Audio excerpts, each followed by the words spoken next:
নমস্কার, আমি ডক্টর জ্যোতিরূপ গোস্বামী। আমি একজন ক্যান্সার বিশেষজ্ঞ। কলকাতাতেই আমি কাজ করি। আচ্ছা ডাক্তার সাহেব, মেয়েদের বা মহিলাদের ক্ষেত্রে কোন ধরনের ক্যান্সারের ঝুঁকি বেশি বা এখন ইন্ডিয়াতে বেশি দেখা যাচ্ছে? তো বিগত 15-20 বছরে মহিলাদের ক্যান্সারের যে চিত্র সেটা অনেকটা পাল্টে গিয়েছে।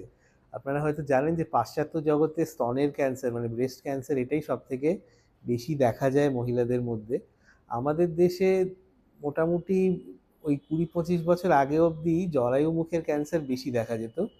কিন্তু এখন কিন্তু সার্বিকভাবে দেখতে গেলে স্তনের ক্যান্সারটাই পাশ্চাত্য জগতের মতন আমাদের মহিলাদের মধ্যেও বেশি দেখা যাচ্ছে এবং এর হার বাড়ছে দিনকে দিন।